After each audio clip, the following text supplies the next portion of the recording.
పేజీలోనే చదివించేశారు. అకారాంత పుల్లింగో రామశబ్ద రామ రామో రామ అంటే ఏమిటో తెలియదు, అలా బట్టి పట్టేసి చెప్పేయడమే. అంటే ఒక బ్లడ్లో రక్తంలో కలిసిపోయేలా చెప్పేశారు చిన్నప్పుడు. అలాగే అమర కోసం అంటే ఇంగ్లీష్లో మనకి డిక్షనరీ ఉంది.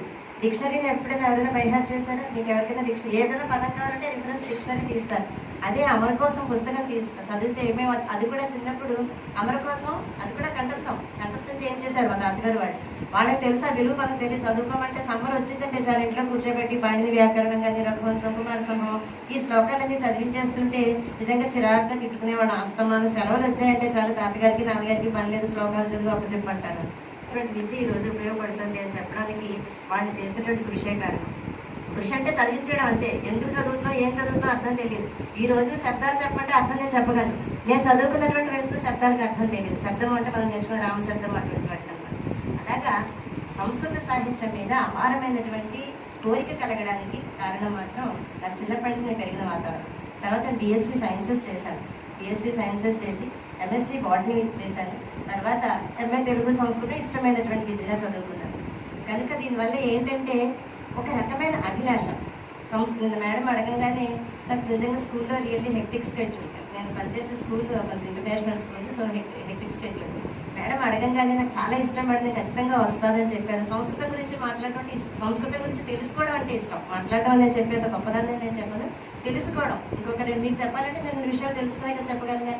కనుక ఆసక్తితో వచ్చినటువంటి నాకు చాలా చక్కటి అవకాశం ఇచ్చినందుకు మళ్ళీ ఒకసారి గాయత్రి మేడంకి ధన్యవాదాలు చెప్తున్నాను. అయితే ఈ భాష సంస్కృతం చెప్తున్నాం. సంస్కృత సెమినార్ కాబట్టి సంస్కృతం గురించే మాట్లాడాలి. కెమిస్ట్రీ సెమినార్ అయితే కెమిస్ట్రీ మాట్లాడుకుంటాం, ఏ సెమినార్ అయితే దాని గురించి చెప్పుకుంటాం అనుకుంటాం. కానీ సంస్కృత భాష అసలు లాంగ్వేజ్ భాష యొక్క పుట్టు పూర్వోత్తరాలు చూస్తే కొన్ని లక్షల వేల సంవత్సరాల క్రితం భాష ఏర్పడింది. దాన్ని ఫైలాలజీ అంటాం. సంస్కృతం మీరు నెక్స్ట్ ఎంఏ వెళ్తే తెలుసు. ఫైలాలజీ భాషాశాస్త్రం. అందులో భాషాశాస్త్రం గురించి చూసినట్లయితే అసలు భాష అనేది ఎలా ఏర్పడింది అంటే ఏప్మెన్ ఆది మానవుడికి అసలు భాష లేదు. వాడు జంతువుల యొక్క శబ్దాలని, కుక్కల శబ్దాలని, పిల్లుల శబ్దాలని, ఆ శబ్దాలను అనుకరణ చేసేవారట. ఫైలాలజీలో చెప్పినటువంటి భాషాశాస్త్రంలో చెప్పిన మాటలు చెప్తున్నారు. ఆ శబ్దాలని అనుకరణ చేసేవారు. అనుకరణ చేస్తుంటే ఒక చోట కుక్కలు ఉన్నాయి. రాత్రిపూట చూడండి కుక్కలు మాట్లాడుకుంటూ ఉంటాయి, వై అరుస్తూ ఉంటాయి. ఆ కుక్కల భాష కుక్కలది, పిల్లుల భాష పిల్లులు. వాటి భాష వాటికి అర్థమవుతుంది, మనకు అర్థం కాదు. కానీ విచిత్రం ఏంటంటే మన ఇంట్లో పెట్స్ ఉన్నాయి, కుక్కల్ని పిల్లల్ని పెంచుకుంటూ ఉంటాం. మనం మాట్లాడే భాష కుక్కలు అర్థం చేసుకుంటాయి, కానీ కుక్కల భాష మనకు అర్థం కాదు కదా. సో మనకంటే అవే గొప్ప అనమాట, మన భాషను కూడా అర్థం చేసుకుంటాయి. వీళ్ళు ఎక్కడెక్కడో ప్రదేశాల్లో తిరుగుతూ ఆ జంతువుల యొక్క శబ్దాలను అనుకరణ చేస్తుంటే అస్తవ్యస్తంగా ఉంది భాష.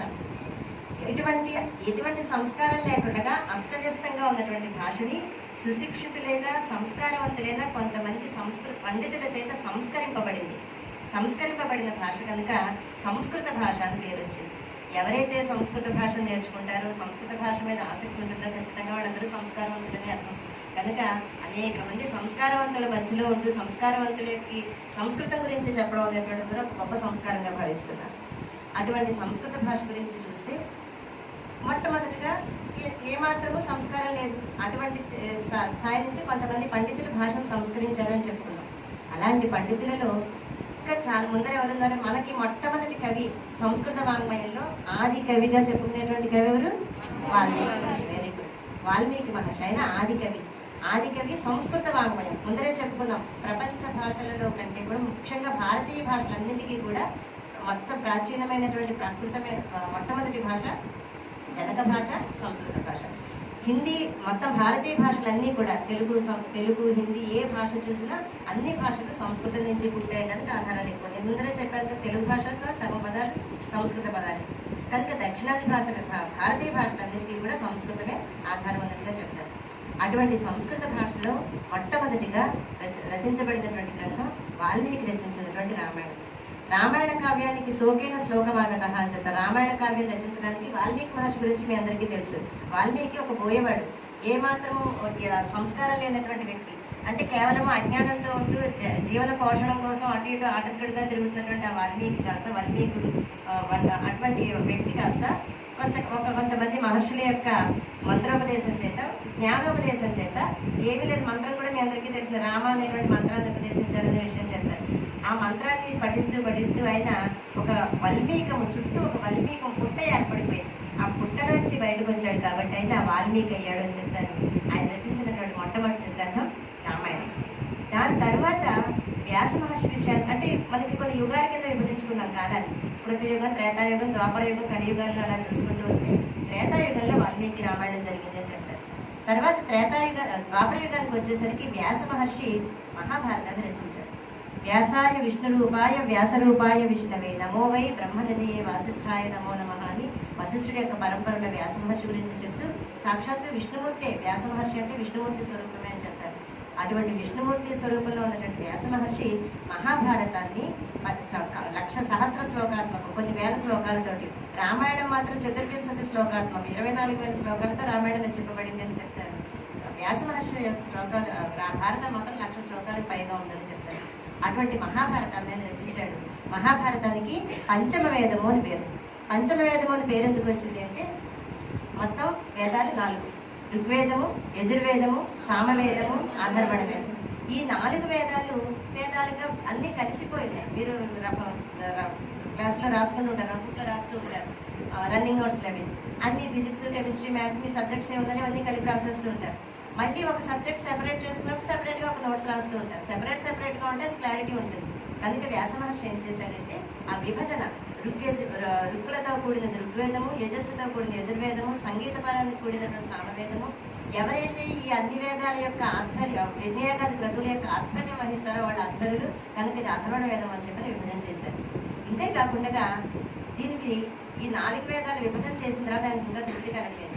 ఈ వేదాలు ఇప్పుడు మనం వేదాలను చెప్పుకుంటున్నాం. మనలో ఎవరికి అందులో వేదాలు చదువుకోవడానికి చాలా క్వాలిఫికేషన్, కొన్ని రూల్స్ అండ్ రెగ్యులేషన్స్ ఉన్నాయి.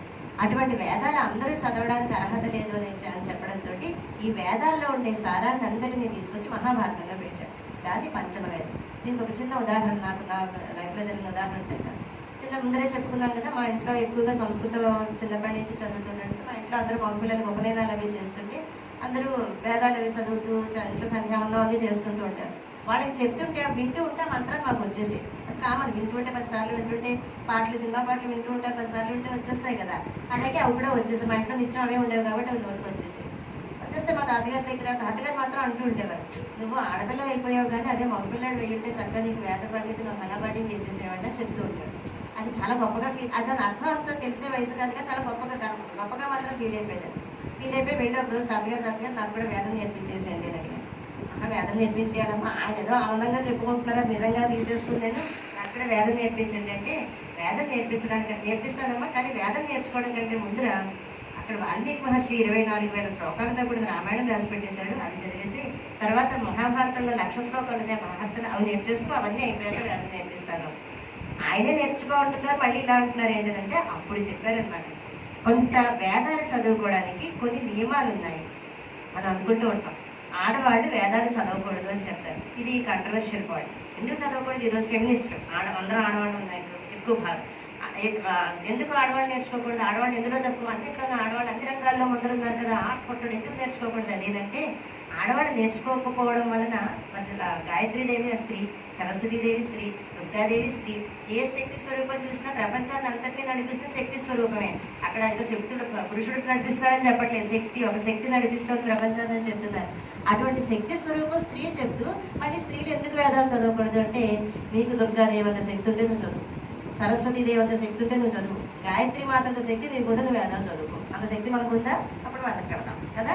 అటువంటి శక్తి మనకి లేదు కనుక అందరికీ అంత శక్తి ఉంటుంది. అటువంటి స్త్రీలు, మహిళలు ఉన్నవాళ్ళు ఉన్నారు. పురాణాలలో, సాహిత్యంలో చెప్పుకుంటే కొంతమంది గొప్ప గొప్ప స్త్రీలు ఉన్నారు. వాళ్ళు చదివారు కనుక వాళ్ళకి ఆ శక్తి ఉంది కనుక చదవగలిగారు.